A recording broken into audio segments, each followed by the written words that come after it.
mën nañu commencer a'uuzu billahi mina shaytaani rajim bismillahi rahmaani rahim alhamdulillahi rabbil alamin arrahmaani rahim maliki yawmi ddin iyyaka na'budu wa iyyaka nasta'in ihdina siratal mustaqim siratal lazina an'amta alayhim ghayril maghdubi alayhim waladdallin amin allahumma salli ala sayyidina muhammadin al-fatihi al-khatimi wa ala alihi at-tayyibin at-tahirin haqqa qadrihi wa miqdarihi al-azim ya himmata shaykh udur lana bi hadha al-mahdari wa ta'tafi bi nazratin ta'tina bi zafar. salaamaaleykum wa rahmatullah mbokk yi maa ngi leen di nuyu bu baax di leen ziar kenn ku nekk ci turam ak jëmmam sëñ Modou Mbacke incha allah léegi tey ñaanal ma rek di jéggalu bu baax a baax ci retard bi. xam naa ñiy laajte lan mooy thème bi yaakaar naa dañoo gisul titre mais pourtant bind naa ko de le wahhabisme et l'ignorance, deux plus grands ennemis qui guettent notre pays. Bon xam naa comme live bi ñu weesu woon dafa mel ni coow bëri na ci lool parce que ñu bëree bëri ñu ngi ciy wax waaleykum salaam soxna Marie maa ngi ziar mbokk yi ba kenn ku nekk ci turam ak jëmmam ñi njëkk a ñëw ak ñi mujj a ñëw ñëpp dafa fekk ne mënumaa tudd ñëpp un à un ndax bu doon loolu la comme fii la ñuy fanaan waaye maa ngi leen di nuyu yéen ñëpp ku ci nekk rek wàccuwaay bi la yàlla wàccee ñu ngi la koy jox. live bi weesu woon ñi doon wax ci rassemblement bu suñ doomi bàjjen yëre nekk ci aile gauche bi dafa mel ni bëri na coow lool ndax am na ay sorties yu ci am ay critiques yu ci am ay réactions yu ci am yoo xamante ne xëy na mënoon naa ñàkk waaye tamit xëy na mënutoon na ñàkk parce que ku bëgg a dee wequ dafa mel ni loolu olof yi di wax te des fois itam góom moom boo koy faj di ko bës faaw borom góom bi dina yëngatu dina kii. tey dafa am benn thème spécial boo xamante ne bëgg naa ñu waxtaan ci loo xamante ne lenn li ñun la concerné ñun ak suñu doomu bàjjen yi leneen li suñu doomu bàjjen yi kese la concerné. bon après nag il faut toujours ñuy demee ñaari tànk bañ a demee benn tànk rek man je suis contre le fait que ñu nar a jël tilim bi yëpp ne ñun bokkuñu ci amuñu ci benn part de responsabilité amuñu ci benn faute amuñu benn lu ñu war a defar waruñoo defar suñu toogaay jël lépp rek këpp ko suñu doomi bàjjen yi loolu man je suis contre. waaye itam je suis contre que ñu jël mbaax bi yëpp bàyyee leen ko ñun ñu jël tilim bi àppoo ko loolu tamit mënta nekk. donc il faut am na part de responsabilité bu nekk ci ñun boo xamante ne warees na koo bàyyi xel te bay ci saweewu tànk loolu fi di wax beneen bi tamit am na suñu doom bàjjen yi ñoom fu ñu leen war a tegaat ñu delluwaat seen place. dégg naa Mor Kébé li mu wax ci interview bi mu def dama ne woon jarul may tudd turam sax waaye dama ci jot ay interpellation yu bëree bëri xëy na dinaa ci laal tuuti. ndax dañ ko defal interview di ko laaj ci seen sortie bi ñu def grand théâtre ak natt seen doole bi ñu def nangam ak nangam te effectivement ku déglu waxtaanam bi di nga xam ne ñii dañ doon natt seen doole wala bokk na ci aspect ya. ñaareel bi mooy ci biir wax ji laaj nañ ko débat bi nga xamante ne Cheikh Tidiane bi tey radiyallahu anhu wa hafizahu ki yoon na ko tëggoon na ko digganteem ak Moustapha Sylla te Mor Kébé daw. bon bi mu ñëwee li mu expliqué mooy débat boobu dañ koo gësaloon dagg sërëx dañ koo naroon na nangam ak nangam wane ne daal gars yi ay pexeykat lañ ay nit ñu ragalub yàlla lañ ñoom ahlu sunna yi ñoom ñoo ragal yàlla. mais ci biir wax ji mu mel ni dafa am bor bu mu leble te nag ku leble bor na nga xaar fay mooy dafa wax ne ñii di wax ci réseaux sociaux yi ak ñii di wax ci télé yi yëpp dafa am benn chiite bu nekk ci seen biir moom moo leen di manipuler li ñuy def nii yëpp moom moo leen koy defloo moom mooy xam bu taal bi moom mooy nangam waaye nee na bu ñu xamoon doon nañ jéem a lëkkaloo ak ñoom seen équipe bu mer ngemb yi doon nañ jéem a lëkkaloo ak ñoom te moytu chiite yi ñoom loolu moo gën ci ñoom. léegi balaa may ñëw ci danger wu wahhabisme ak ignorance bi dinaa ko wax benn affaire maa ngi ñëw ci wax ji point bi moom jàppal leen ma ko même bu ma ko fàttee dimbale leen ma ngeen delloo si waat ma ci mooy chiisme les chiites ak les salafistes ban moo gën ci société ñaar yooyu noonu maanaam tey ji Sénégal bu ñu ko doon tànn ñi ne dañ fiy jëlee soufisme yàlla tere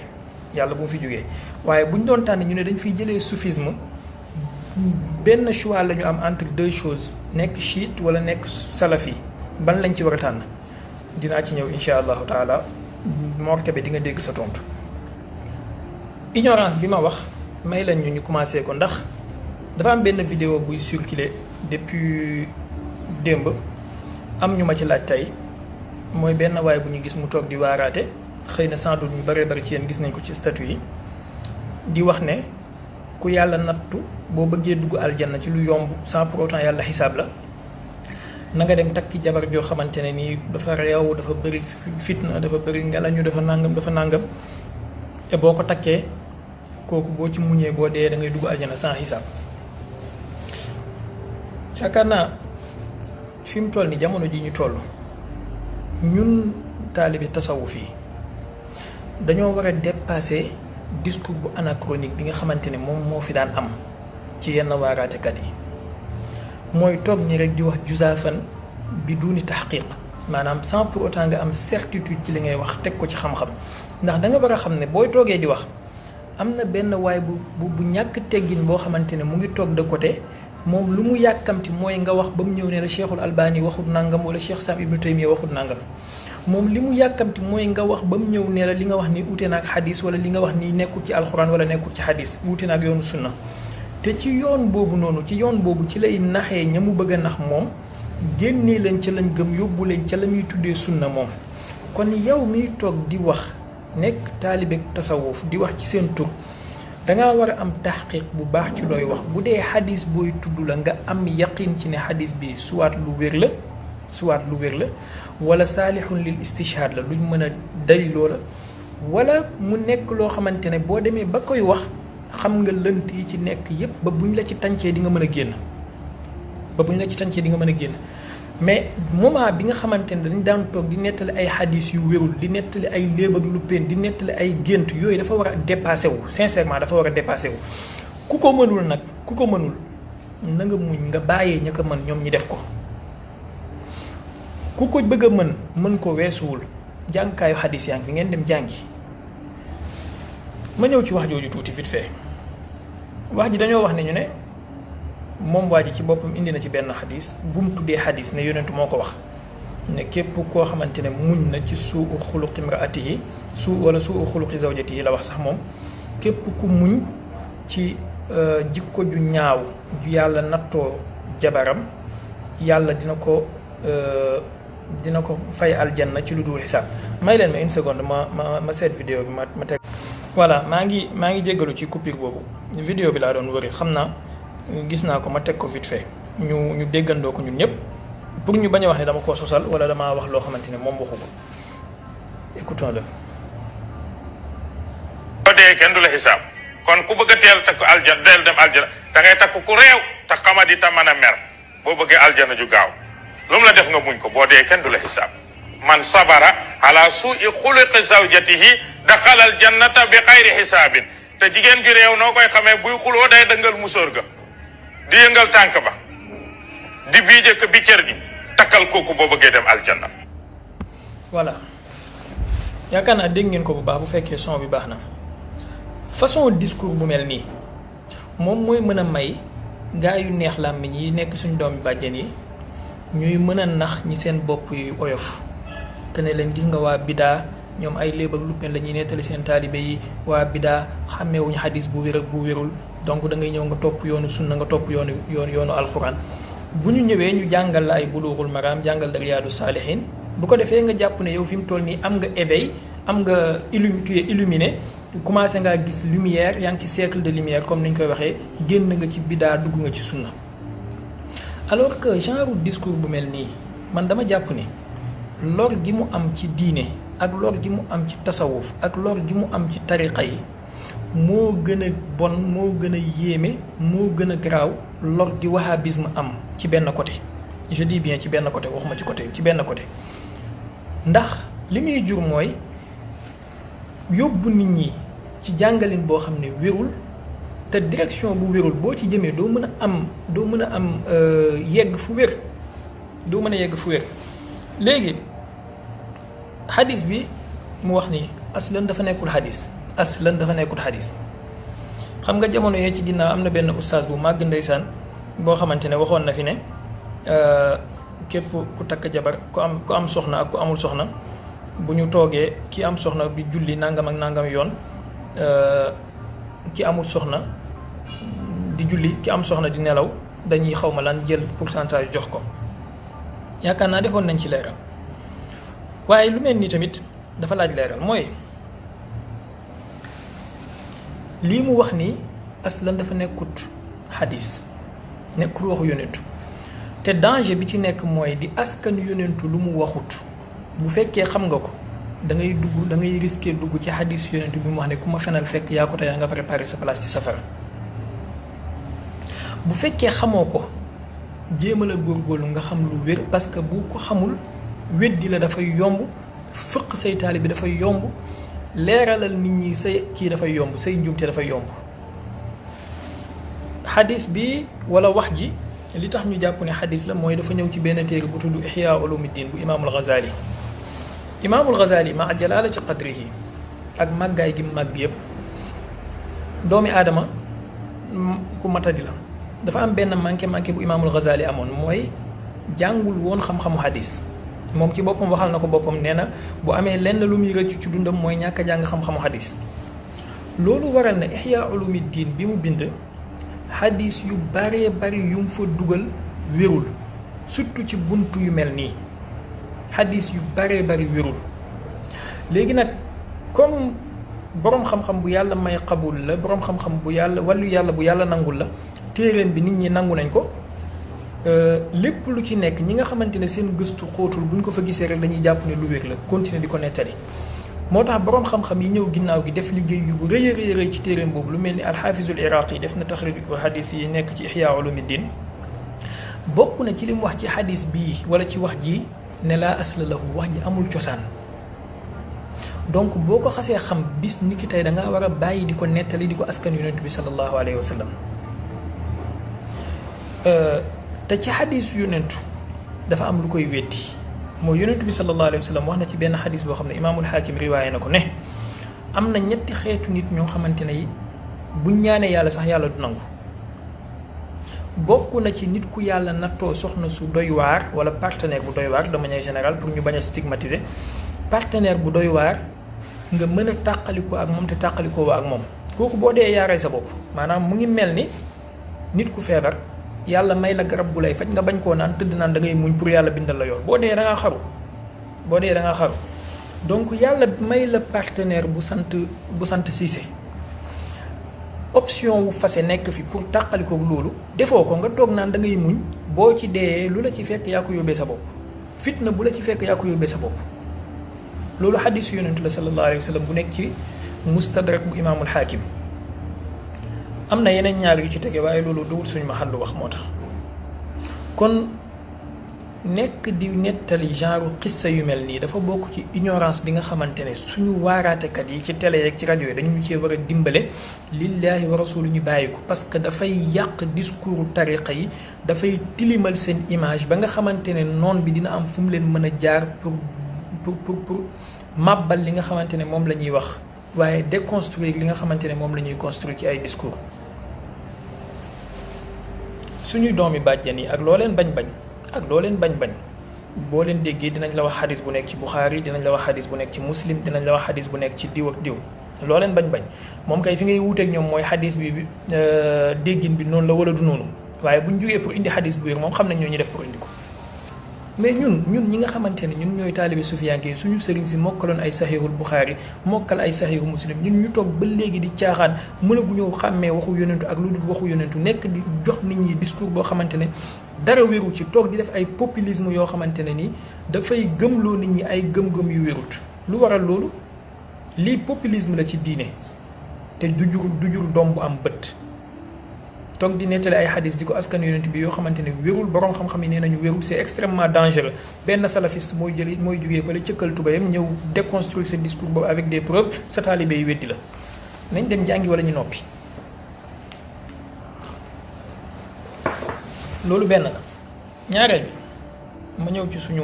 doomu bàjjen yi lu tax ma ne salafisme moom mooy le plus grand danger par excellence qui guette notre pays mooy base du gëm-gëmu salafiste dugguma ci ay waxu géopolitique géostratégique yu ak yu mel noonu mais nañ dem rek ci base du gëm-gëmu salafisme yéen ñii ñëpp ak ñi ma nar a déglu ji incha allah ñun ñëpp am na benn seetlu bu ñu am mooy ku nekkoon tijaan wala murit wala xaadar wala laayeen wala nangam bis bu xëyee nekk salafiste li ngay njëkk a seetlu ci moom mooy arrogance ak insolence ak ñàkk teggin xamadi yebaate ak ñàkk teggin maanaam dootul respecté ti kenn koo wax mu ne la nit la comme man koo wax mu ne la dafa juum koo wax mu ne la dafay juum koo wax mu ne la mën naa fakkasalu koo wax mu ne la ay njuumte ci njuumteen la bokk képp ko am seetlu lii ngay njëkk a seetlu ci bépp xalib salafiste commencé ko ci seen xutbu yu mag yi nag ba ci mbocc mboraan yi bu fekkee du dëgg rek ne la mu du dëgg ku ci nekk ci ñun ñii gis na loolu gis koo xamante ni ku amoon teggin la ba muy nekk ci tarixa yi di màggal ñi ko magoon di màggal ñi ko jiitu bu gisee borom ab kilifa mu màggal ko même bu fekkee moo raw kilifa googu ci jàng moo ko ëpp àlliwo mu màggal ko waaye buy dugg ci salafisme li ñuy njëkk a def ci moom mooy arrogance ak insolence ak ñàkk teggin maanaam koo tudd mu mën a ciipatu koo tudd mu mën a xaxtandiku tëfli koo tudd mu mën a teg wax ju ñaaw ci deram ci lu waral loolu xam nga salafisme ñi nga xamante ne ñooy xeex ak ñoom wala ñoo leen di contrer toujours ma wax ko live bi passé nee naa leen ñun suñu erreur bi ñuy def mooy nous sommes toujours dans la réaction mais ñoom suñu doomi bàjjen yi ils sont dans la planification et le déroulement d'un plan ki nekk ci réaction bi nga xam ne dafay xaar ba salafiste yi def benn acte mu doog a réagir dina yéex a comprendre salafiste yi dina leen yéex a dominer dina leen yéex a noppiloo lu tax ma wax loolu mooy da ngay déglu ñiy wax ci salafiste yi yëpp mais seen discours bi yëpp c'est axé bu soree ba sori ci Ibnu Taymiya maanaam danañ la tuddal bu dee suñu Sénégal gi la danañ la tuddal Ngor Silo danañ la tuddal Mohamed Ibn Abdul Wahab danañ la tuddal Ben Baz danañ la tuddal Ibnu Usaymin danañ la tuddal ñoom nu mu tuddati mën naa Al-Qattaan danañ la tuddal ñoom Jubay ibnu xawma kan waaye bu soree ba sori ci Ibnu Taymiya la ñuy yem lu waral loolu man dama jàpp ne loolu ñàkk a comprendre lan mooy salafisme dëgg-dëgg moo koy waral te képp ku amee discours boobu xulool ak salafiste yi 100 ans 4 dimanche doo mën ci ñoom dara salafisme c'est plus loin que ça gën na sori loolu téeméeri junne yoon di dem gën na sori loolu téeméeri milliards yoon gis nga salafisme dafa commencé ci jamono yonent bi sallallahu alayhi wa sallam lii nag xaqiiqa la boo xamante ne maanaam dëgg la goo xamante ne ku ko comprendre doo mës a mëneeg ñoom parce que yonent bi sallallahu alayhi wa sallam ñetti xeetu nit la doon dund ak ñetti catégorie personne lii wax naa ko waxati ko a'uuzu billahi min kalimati ana yonent bi dafa nekkoon ak ay jullit yu baax yu am teggin gëm ko te yàlla tax nekk ak ay yéeféer yu ko weddi bañ diineem déclaré ko guerre waaye nekk ak troisième catégorie mooy ay nit ñu wax ni ñoom gëm nañ te fekk gëmuñu ñi leen di tuddee naafeq foofu la salafisme jógee ci troisième catégorie boobu foofu la salafiste jógee ku comprendreul sew bi da nga askan Ibnu Taymiya salafisme da nga ko askan Ibnu Kasir da nga ko askan Ibnul Qayyim da nga ko askan Mohamed Ibn Abdul Wahab à la fin dañ lay dominer parce que danañ yóbbu débat bi foo xam ne doo fa mën a discuter ak ñoom mais yéegal ko nga remonter terrain yi nga xool boo delloo ci musnadu Ahmad Ibn Hanbal di nga gis benn xadis bu lay wan benn affaire bu doy waar Seydina Jaabir Ibn Abdullah al Ansari Jaabir Ibn Abdullah kenn la ci saxaaba yonent yi gën a mag ba pare bokk ci ñi jiitu ci yonent bi sallallahu alayhi wa sallam bokk ci jullit ñi gën a gëm dafa ñëw tëdd ci kaw xabru yonent bi sallallahu alayhi wa sallam benn waay ñëw ne ko da ngay bokkaale yàlla ndax xam nga li ngay def Jaabir daal di ëlbatiku ne ko ñëwuma ci xeer bi ci yonent bi laa ñëw gis nga fii nii rek premier base salafisme soufisme démarqué wu na mooy ki nga xamante ne moo topp ña jiitu woon ci yonentu gëm ko te yàlla tax ñu mel ni ñoom Seydina Jaabir ibnu Abdillah ñoom ñooy taalibe mu tasawifa yi tey nga xamante ne gëm nañ ne dem taxaw ci kanamu bàmmeelu yonentu wala rawdu yonentu bi wala ci kanamu rawdu benn kilifa gu baax lu dagan la lu mën a nekk la. waaye beneen partie bi mooy ki nga xamante ne gëm na ne moom dem ci bàmmeel bokkaale la ñëw ci kii bokkaale la moom commencé na ko ndekki depuis jamono saxaaba yi juste après bi yonentu génnee àdduna. jarul ma leen di wax keneen ki kan la wërsëgu jàngkat la ku jàng na ko dina ko xam mais maamu salafiste la ak maamu soufisme ñoom ñoo démarqué wu foofu déjà. léegi boo naree jël ñaar yooyu noonu ñëpp nga boolente leen ci benn saako nga ne ñoom ñaar ñëpp payam ñoom ñaar ñëpp ñu baax lañ ci fausse le débat. il faut que nga dissocier ko depuis foofa ne kii ci catégorie ñi gëmoon yonent bi te baax la bokk kii ci catégorie naafeq yi la bokk.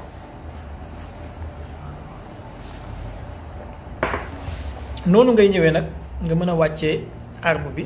mën a topp chaîne bi ba mën laa indi ci dégg-dégginu Ibnu Taymiya mën laa indi ci dégg-dégginu Muhammad ibn Abdul Wahhab mën laa indi ci dégg-dégginu Ahmed Lo ci diine ci ngay comprendre fan la weñ gi bañee. xam nga olof yi dañ naan xaw ma lan weñ gaa ngi bañee ca mbànjaxaan nga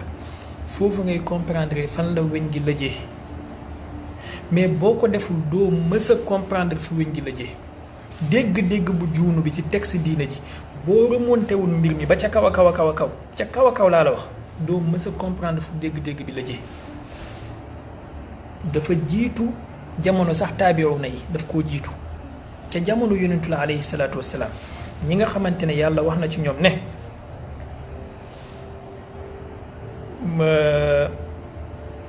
wa iza laqu allazina amanu qaalu amanna wa iza xalaw ila shayatinihim qaalu inna maakum innama nahnu mustahzi'un ak ñi nga xamante ne yàlla wax na ne wa iza laqu allazina amanu qaalu amanna wa iza xala ba'duhum ila ba'din qaalu atuhaddithunahum bima fataha allahu alaykum li yuhajjukum bihi inda rabbikum ñooñu ñoo jur salafisme bi nga xamante ne tey jii ñun moom la ñuy dund ñooñu ñoo jur déggin bu bon bi ci texte diine ji ba nga xamante ne nit dina mën a indi xadis bu nekk ci saxiixul Buxaari indi xadis bu nekk ci saxiixu Muslim déggee ko déggin boo xamante ne daf ci xeex ak ay moromi jullitam après. Ce n'est pas né avec les services de renseignement occidental, ce n'est pas né avec Mossad, ni avec MI6, ni avec CIA, ce n'est pas né avec l'avènement de Muhammad ibn Abdul Wahhab dans le Najd. C'est plus profond que ça. damay ñaan lii dama koy wax pour brèche la bu may ubbil suñu mbokk yi nekk ci internet bi ak di jàmmarloog wahhabiste yi ñi gën a xóotal gëstu yi ñi gën a remonter mbir yi. dégg ngeen xutbu zamaanu salafiste yi mu wax benn wax bu am solo boo xamante ne docteur Abdoul Ahad Sané tontu na ko ci wax ji yëpp ay njaxas la nag lu tax ma ne wax ju am solo mooy yu mel nii dafay ubbi brèche xam-xam. fa ahlan wa sahlan bi salafiyati wa sana ala kawniha miftaaha ilmin murassadi naa ngi ndokkeel salafiste yi di leen tatagal ci nekk gi ñu nekk sabab pour génne yenn xam-xam yoo xamante ne yàggoon nañ kaa denc te ñoom seen wax yi nii ñuy def dana nekk sabab ci ñu mën a génnee loolu. lan la kii wax Ahmed Lo wax daf ne ñoom bu ñuy wax ci diine ci réew mi buñ ne mag ñi ci sunna lañ doon dund ak alxuraan waxuñu magu tariqa bi dañuy wax ña nga xamante ne ñoo fi nekkoon lu jiitu tariqa di dugg ci Sénégal mu daal di wax ne tariqa bi fi jiitu mooy qaadiriya Seydi Abdul Qadir Jeylaani mi nga xamante ne moo sos tariqa qaadiriya boobu l'islam dugg si na Sénégal ba am ay at yu baree bari muy soog a juddu Ahmed Lo mooy wax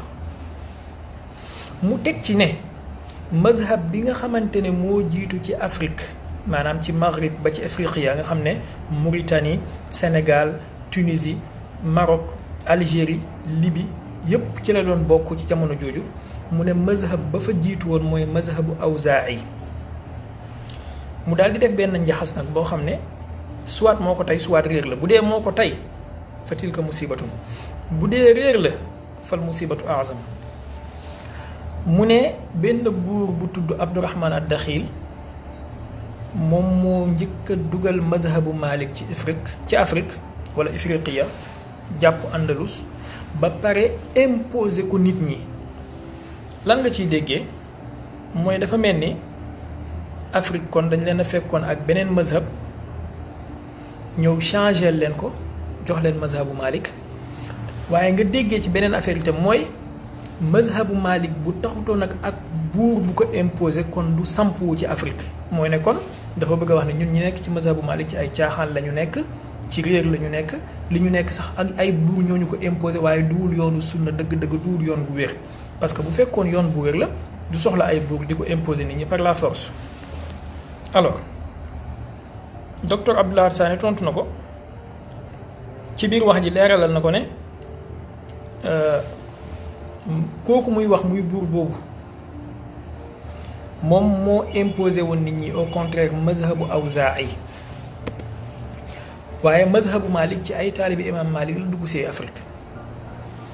ñaareel bi lu tax buur boobu imposé nit ñi mazhabu Awzaa'i ça peut se comprendre facilement mooy Awzaa'i Cham yi la woon waa Cham la woon te buur boobu ci waa Banu Umayya la bokkoon c'était un omeyyade donc forcément omeyyade yi ñoom mazhabu Cham comme dañoo amoon benn xénophobie bu nekkoon ci ñoom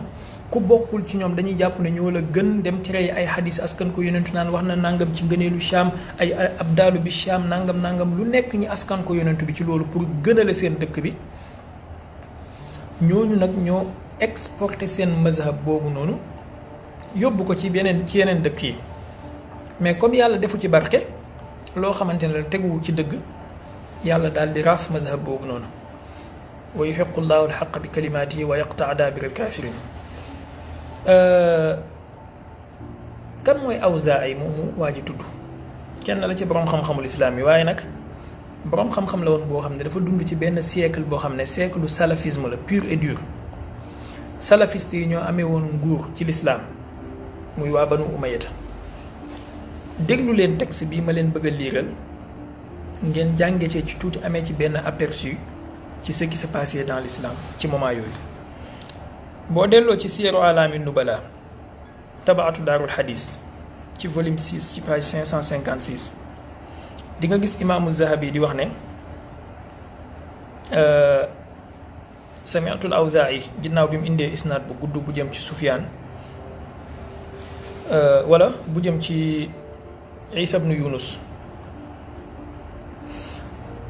mu ne dañ koo laaj diggante Sufyaan ak Awzaa'i kan moo gën Sufyaanu Sawri ak Awzaa'i lay laaj mu daal di ne ko Awzaa'i man dégg naa mu wax ne maa axazna al ataa xatta shahidna ala aliyin bin nifaaq wa tabara'na minhu wa uxiza alayna bi zalika at talaaq wal itaaq wa aymaanul bayaa lii mooy mazhabu waa Cham ci jamono jooju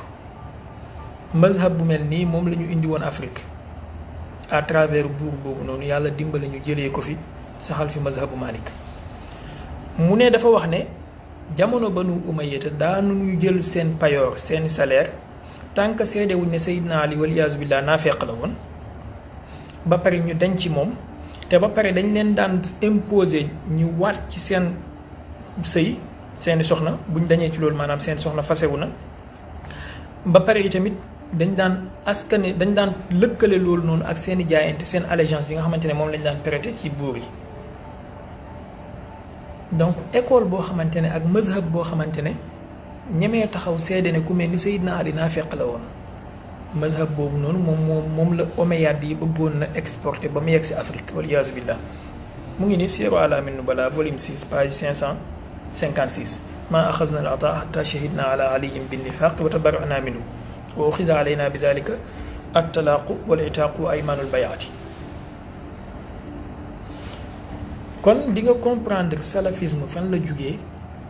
mooy ci ñetteelu kuréel googu nga xamante ne moo nekkoon ci jamono yonent bi sallallahu alayhi wa sallam te gëm-gëmam duwutoon l'islam bëgg-bëggam duwutoon l'islam mais c'était pur et dur pour ñëw disloquer l'islam de l'intérieur pour ñëw daaneel l'islam màbbu bépp pas-pasu l'islam alors sànq wax naa ci commencement bi ma ne leen premier principe bi ñuy njëkk a jàngal seeni taalibe bi mooy ñàkk respect arrogance ak insolence parce que xale bi boo ñëwee ne ko benn Cheikh Baye bu ndaw wala benn kii nga ñëw ne ko yow waroo am kilifa waroo am sëriñ alxuraan ak sunna ñoo war a nekk sa sëriñ koo xamante ne xëy na feragul ijji moment bi nga koy wax loolu feragul ijji nga ne ko alxuraan ak sunna na jàpp ci alxuraan ak sunna. boo waxee ñu ne la yonentu bi moo ñu bàyyee alxuraan ak sunna yonentu bi mësta wax je dis bien lii nañ ma dégg ñoom bu baax buñ paree lu leen neex nañu wax yonentu bi mësta wax ci dundam que ne bàyyee naa leen alxuraan ak sunna xadis yi ñu ciy indi benn wéru ci benn xadis la boo xamante ne juróomi yoon la am 5 yoon yëpp benn wérut benn xadis la 5 yoon yëpp benn wéru ci yonentu bi sallallahu alayhi wa sallam il avait compris que nit mënta ñàkk kilifa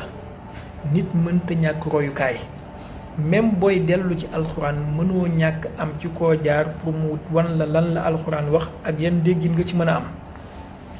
ci loolu moo tax mu neñu taraktu fiikum maa in tamassaktum bihi lan tadillu baadi bàyyee naa leen loo xamante ne su ngeen ci jàppee du ngeen réer mukk sama ginnaaw ñu ne ko lan la mu ne kitaaballahi wa itrati ahla bayti téere yàlla bi ak sama njaboot gi sama famille bi lii nii salafis yi dañ koy nëbbu seen taalibe duñ leen ko wax mukk duñ leen wax mukk ne yonent bi sallallahu alayhi wa sallam téereem bi ak famille bi la ñu bàyyee téere yàlla bi ak famille bi la ñu bàyyee dañ naan leen téere yàlla bi ak sunna yonent bi mësta wax loolu li mu wax mooy téere yàlla bi ak sama njaboot gi parce que xam na ne dégg-dégg bi ñu war a am ci alxuraan il faut ñi am ci ay kilifa te kilifa yooyu kenn gënu cee yey njabootam gi ñoom ndax ñoom ñoo jëlee ci moom en premier lieu avant ñeneen di jëlee ci moom te ñoom ñoo ko gën a jege te nit ki boo koy laaj da nga koy laaj ñi ko gën a jege ñoom ñoo ko gën a xam. léegi pourquoi salafis yi du ñuy jàngal seen taalibe yi lii parce que bu ñu ko waxee dafa am mbir mi fu muy dellu te foofu lañ bëgg mu dellu mooy ne mbir mi il faut bu boobaa kon dina dellu ci am kilifteef. dina dellu ci jël ay nit doxale leen sa diggante ak alxuraan bi dina dellu ci jël ay nit doxale leen sa diggante ak yàlla te ñoom bëgguñ loolu ñoom li ñu bëgg rek nit ñi nekk ci benn anarchie ak benn cacophonie di dund comme ay bête ngeen jéggal ma ci kàddu gi mais di dund comme benn troupeau boo xamante ne amuñu lu leen takkee boo waxee rek ñu ne la alxuraan ak sunna léegi alxuraan ak sunna ci naka ñu ne la dañ koy def ci dégginu salafu saalih ndeysaan sama sëriñ Seydi Ahmed mu Papa Cheikh moom ma keroog dañ doon waxtaan mu wax ma benn téere bu am solo ginnaaw gi def naa effort ba am téere bi mooy kafaa tafriqan lil ummati bismi salaf benn boroom xam-xam moo ko bindoon doy na on en a assez ci division bi ñuy diviser xeet bi au nom de salafu saalih parce que salafu saalih bi boo ko déggee dafay mel ni benn groupe la woon boo xam ne ñoom ñëpp ñoo bokkoon ca lañ nekkoon ñoo bokkoon lañ fas ñoo bokkoon lañ gëm ñoo bokkoon lañ daan doxee or que c'est pas le cas salafu saalih bii ci la Seydina Ali bokk Seydina Ali Awzaa'i nee na dañ leen daan imposer ñu wax ne naa fekk la léegi ban nga ciy jël ndax da ngay jël waxu Awzaa'i bi wala da ngay jël waxu Seydina Ali ndax da ngay jël waxu ña doon sant Awzaa'i loolu wala da ngay jël waxu Seydina Ali salafu saalih bii ca la xadis bi ma leen indil léegi ci musnad Ahmad nekk nga xamante ne Abu Ayyub al Ansaari ñëw na tëdd ci kaw rawdu yonent bi benn waaye ñëw ne ko da ngay bokkaale yàlla mu ne ko bokkaalew ma yonent bi laa dikkaluma bàmmeel bi léegi nooy def da ngay jël waxu Abu Ayyub wala da ngay jël waxu waajooju te ñoom ñëpp ci salafu saalih lañ salafu saalih bii ci la imaam Malik bokk ak imaamu Shafii wuute gi dox seen diggante comme diggante asamaan ak suuf la ci ay masala léegi nooy def da ngay topp mazhabu imaam Malik wala da ngay topp mazhabu imaamu Shafii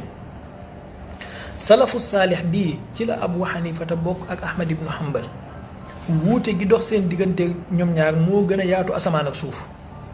ci ay wuute ci masalaay xam-xam léegi nooy def da ngay topp masala Abu Hanifata yi wala da ngay topp masala Ahmad ibnu Hanbal yi kon le fait de dire que dañuy tënk nit ñi ci alquran ak sunna ci dégginu salafu saalih déjà c'est biaisé c'est vouloir déjà biaiser la pensée du musulman waaye tamit vouloir le faire vivre ci benn anarchie ak cacophonie boo xamante ne du am ci lu muy jàpp parce que mënoo ñëw tey jii ne yow da ngaa topp alxuraan ak sunna ci dégginu salafu saalih nga ñëw fekk ma nekk ci mazhabu imam Malik nga ne naa bàyyi loolu pour ñëw topp alxuraan ak sunna kon finalement lan mooy alxuraan ak sunna xanaa imam Malik moom nekkutoon ci alxuraan ak sunna mais déedéet alxuraan ak sunna bi imaam Malik dafay traité ay masalaay xam-xam imaamu Shafii dafay traité ay masalaay xam-xam Abu Hanifa dafay traité masalaay xam-xam léegi dañu am beneen nit koo xamante ne moom dafa ñëw am ay wuute ñu mu wuuteeg ñooñu ñoom nag nit kooku lañ bëgg ñu topp mooy Ibnu Taymiya léegi lépp lu imaam Malik wax bu Ibnu Taymiya uuteeg moom insha allahu taala duuma yàlla de duuma yàlla duuma yonentu duuma gisaane kat mais salafiste boo xotti xolam wala nga déglu làmmeñam imaam Malik ak Ibnu Taymiya wuute ci masala insha allah Ibnu Taymiya lay topp imaamu Shafii uuteeg Ibnu Taymiya ci masala insha allahu Ibnu Taymiya lay topp léegi kon kay ndeke moom dafa bëgg rek nga bàyyi sa imaam Malik bi dem jàpp Ibnu Taymiya bi moom dafa bëgg nga bàyyi sa imaamu Shafii bi dem jàpp Ibnu Taymiya bi moom dafa bëgg nga bàyyi sa Abul Hasan al Ashari bi dem jàpp Ibnu Taymiya bi moom waaye ñun ñëpp d'accord nañ ci ne alxuraan bii ak sunna yonentu bii kenn mënu koo dégg noonu kese faaw nga am ay prédécesseurs yooyu topp seen déggin léegi prédécesseurs yooyu yow choisir nga Ibnu Taymiya choisir nga Barbahari choisir nga Ahmad ibnu Hanbal choisir nga Abu Ya'la man ma choisir Ibnu Hajar al Asqalaani imaamu Nawawi imaamu Shafii imaam Malik ak diw ak diw léegi ban droit nga am ñëw ne ma man nekkuma ci yoonu salaf nekkuma ci manhaju salaf yow yaa nekk ci manhaju salaf ba nga xamante ne tey jii dugal nga benn ñàkk kilifteef sa taalibe bi mënatul a gëm masala yi Sëñ Tuubaa di traité parce que jàpp na ne wuute na ak manhaju salaf mënatul a gëm masala yi Baay Ñas di traité parce que jàpp na ne wuute na ak manhaju salaf mënatul a gëm masala yi Sidi Hajj Malik di traité parce que jàpp na ne wuute na ak manhaju salaf léegi lan moo dëppoo ak manhaju salaf ci jàngaleem moom mooy masala yi benn base di traité ak Ibnu Usaymin ak Albani ak Mohamed Ibn Abdul Wahab ak Ibnu Taymiya donc c'est déjà un danger qui guette notre pays te loolu nag suñu état bi ñoom ñoo war a jël seen responsabilité ndax gis nga tey ji Arabie Saoudite fexe nañ ba ñàkk seen réew mi façon boo xamante ne mënoo faa yóbbu Masaalikul Jinaan bu Sëñ Tuubaa naan da nga ko fay jàngale mënoo faa yóbbu Kaashiful Ilbaas bu Baay Ñas naan da nga ko fay jàngale sañoo ko eh bien pourquoi ñun ñu war a bàyyi suñu dëkk bi mu nekk benn marché boo xamante ne fu neex waaye duggee ko ñi fi ubbi masalaay Ibnu Taymiya di ko fi jàngale di fi ubbi masalaay Ibnu Abdul Wahab di ko fi jàngale di extrémiser suñuy jeunes pourquoi ñu war a nangu loolu nag rôlu état la mooy mu xool lan la ay doomam di jàng ak fan la seen jàng jublu j'ai essayé le maximum possible condenser synthétiser masala bi mais benn étape bu nekk mënoon naa la ci yaatalal loo xam ne jotaayu boppam la salafisme ci jamono yonentu bi jàppal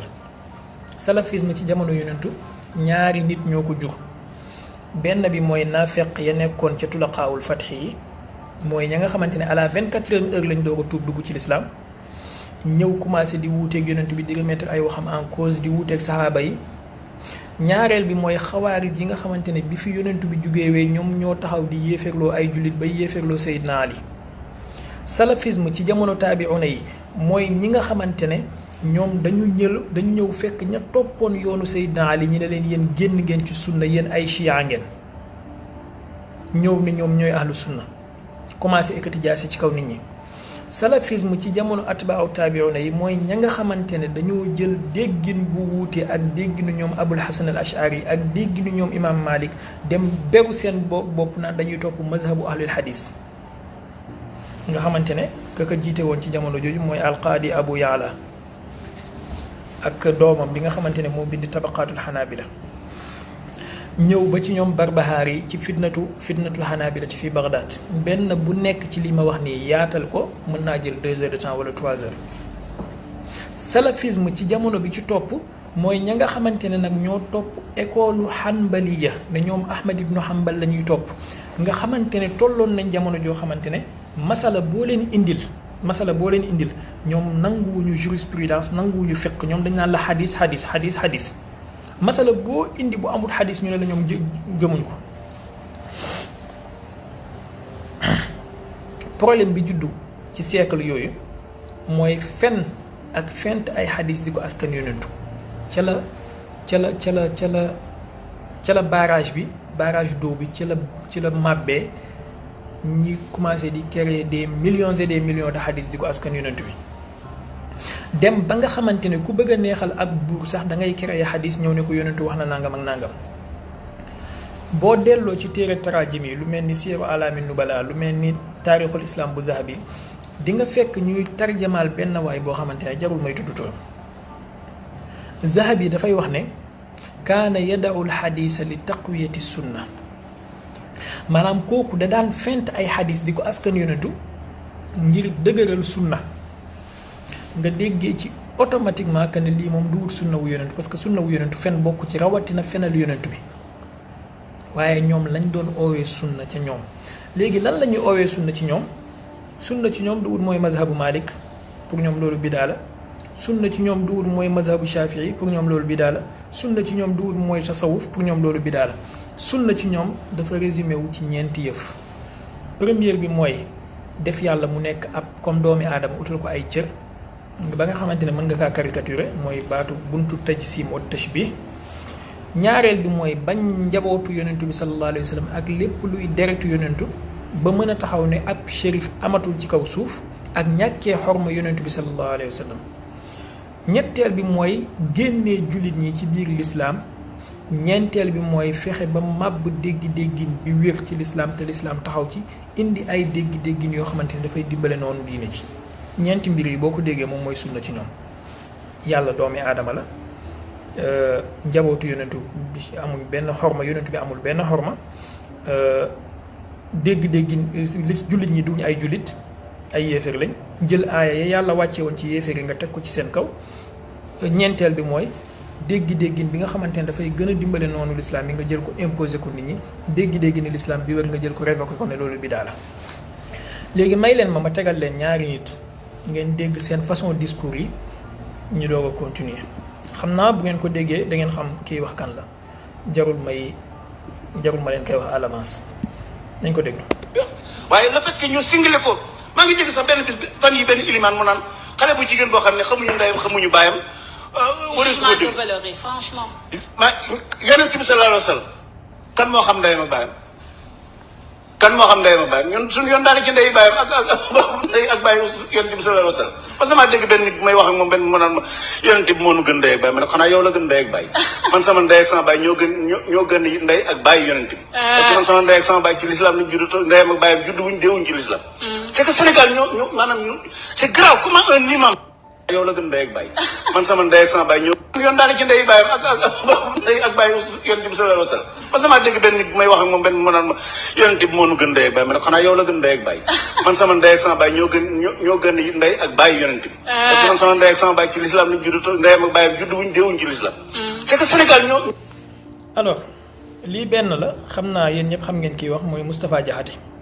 léegi nañ déglu deuxième personne bi nga xamante ne daf leen di wan fan la naanee mbir mi maanaam fan la ko poson bi duggee. yonent bi moo ne sama baay la wax leeralul ko ñun loolu la ñu gëm ahlu sunna loolu la ñu gëm loolu la ñuy jàpp loolu yu wër su ñu demee yowmal xiyaam nag yàlla moo tey su ko neexee dugal ko àjjana loolu moom moo tey waaye amuñu droit nag ñu ñaanal ko amuñu droit ñu ñaanal Abdallah ñaanal ko yërmande amuñ ci droit ndax deewul ci diine deewul ci islam. yaayu Muhammad Amina amuñu droit ñu ñaanal ko rahma ndax yàlla da koo tere Muhammad li yàlla tere Muhammad ñun ñëpp ñoo ci yam allahumma hadina wa dimee ñun luñ ci mën ñun dañoo mën a gën a baax yàlla yonent bi bu nee sama baay mi ngi safara ñun luñ ci mën yonent bi moo ne sama baay mi ngi safara ñun ñu bëgg nekk yonent bi waxoo dëgg sa baay demul safara ndax dangaa baax yàlla du la lakk. léegi yaakaar naa déglu ne ñaari kii yëpp ki doon njëkk a wax Moustapha Diakhaté la politicien ñaareel bi benn la ci ponkal wahabiste yi nekk Sénégal muy Omar Sall da ngeen ci déggee ñaari mbir première bi mooy képp ku dugg ci manhaju salafiya ak wahabiya faaw nga ñàkkal xorma yonentu bi sallallahu alayhi wa sallam faaw nga xamadi faaw nga doyadi faaw nga ñàkk kilifteef parce que ku mën a wax li yonentu bi duwut ne benn kilifa ci Sénégal fii ngay bàyyeete après ñaareel bi mooy amul benn yoon ci lislaam benn yoon ci yoonu lislaam yépp ci pàcc yi am yépp bu mën a saña tàllal sa làmmiñ ci kaw yonent bi ak i njabootam ak i deretam ak i fameem lu mel ni ko salafiste yi di defee ak ton bi ñu koy defee. léegi ci lay jaaree pour wax Mor Kébé quelques mbir. gis naa ko ci commentaire yi lu bëree bëri ku nekk jël benn slogan wala benn tur di ko jéem a askan Cheikh Baye saay bu waxee naan ko yow chiite nga yow découvrir nañ la. je vous dis une chose gis nga man ci jamono ji ma toll a'uzu billahi min kalimati ana maanaam nga ne ma chiite la moo ma gënal nga ne ma salafiste la moo ma gënal nga ne ma wahabiste la moo ma gënal nga ne ma manhaju salaf laay topp ci comme ni ko wahabiste yi déggee. benn chiite laa wax moo gën téeméeru milliardu wahabiste salafiste benn chiite et je vais expliquer li tax ma wax lii waxuma ko rek pour sànni. xam nga suñ mbokku chia yi ndeysaan dañoo amul bàjjen ci réew mi rek moo tax ñi leen di tilimal di leen tuumaal lu nekk amuñ fi bàjjen amuñ fi nijaay te xëy na ñoom dañoo yaru taluñu làmmeñ. première mbir bi ñu lay njëkk a wax ci chia yi mooy dañuy saaga saxaaba yi mooy ñuy saaga soxnaa yonentu bi sayyidatuna Aïcha sayyidatuna Hafsatu mooy ñuy saaga sayyidina Babacar sayyidina Omar. man bu njëkk ba loolu daan na ma intriguer sincèrement bu ma ko déggee ma ne kon ñoom ñu bon lañ. mais xam nga lu tax loolu jaaxalatuma mooy damaa dem ba xam ne ki leen di tuumaal loolu moo leen gën a yées téeméeri milliards yoon maanaam yow salafi yow wahabi bii mën a taxaw naan chia bi dafay saaga saxaaba yonent bi yow yaa ko gën a yées ay pas-pas téeméeri junne yoon ndax lan bu fekkee chii bi maanaam chiite bi bu dee saxaaba yonent bi lay saaga ak soxna yonent bi yow waaye juru yonent bi ngay saaga yow léegi yow nañ ko xool ci man ak yow kuy saaga sa xarit wala sa taalibe ak kuy saaga sa wayjur kan moo gën a yées nañ ko natt ci man ak yow rek bu dee chiite bi dafay wax ne taalibe yonent bi diw mu ngi safara yow nga nekk waaye jur bi sukk jur yonent bi mu ngi safara yéen ñaar kan moo gën a yées. Seydina Abdullahi ak Seydatuna Amina doo dégg benn chiite bu leen saaga ci kaw suuf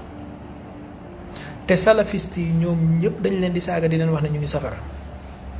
ne serait-ce que ci point bii nekk chiite moo gën nekk wahabi téeméeri junne yoon parce que man mën naa tolérer kuy saaga sama xarit wala kuy saaga sama taalibe mais mënu maa tolérer kuy saaga samay wayjur te yaakaar naa ñu ñëpp noonu lañ mel. nga saaga sama xarit wala sama àndandoo wala sama taalibe moo ma gënal téeméeri junne yoon nga saaga samay wayjur kon chiite biy saaga saxaaba yonent buñ jëlee ne dañuy saaga chiite biy saaga saxaaba yonent bi yow salafi bii wax ne waajur yonent ñu ngi safara yaa ko gën a yées. ñaareel bi mooy dañ lay wax ne chia yi wala chiite yi dañoo gëm ne alxuraan dafa manqué alxuraan bi nekk suñ loxo duwut alxuraan dëgg-dëgg bi bon bi raddi nazar ci wéru wax jooju noonu parce que wax jooju wérut lu ñuy tuumaal la gaa yi rek mais même bu ñu jàppoon ne loolu lu wér la que ne chia yi dañuy wax ne alxuraan dafa manqué eh bien dimbale ma nga dellu ci sa téere yi nga xam ne yow danga naan ñoom ñoo gën a wér ginnaaw alxuraan wala suñu téere yi lay wax te yow nga ne ñoom ñoo gën a wér ginnaaw alxuraan saxiixu Buxaari saxiixu Muslim musnadu Ahmad saxiix ibnu Maaja saxiix sunan ibnu Maaja ak yeneen téere yu baree bari di nga fekk ñaata xadis yu amul lim yu lay wax ne am na ay saar lëmb yoo xamante ne nii wàccoon nañ ci alxuraan te léegi existé tuñu am na ay aaya sax yoo xamante ne dañ naan la benn bëy moo ko lekk. léegi yow boo sañee wax lii ba pare yow nga bëgg a wax ne pour yow alxuraan manqué wul kenn bu mu la tuumaal ne da ngaa wax ne alxuraan dafa manqué léegi pourquoi ngay dem di attaqué chiite bi naan ko moom dafa gëm ne alxuraan dafa manqué yow kenn attaqué wu la ne la da ngaa wax ne alxuraan dafa manqué yow. bu fekkee da ngaa bëgg a gis loolu xaaral ma jox la ci benn exemple bu ndaw ci téere bi nga xamante ne dañu wax ne moom moo gën a wér ci téere yi ginnaaw alxuraanul karim muy saxiixul Buxaari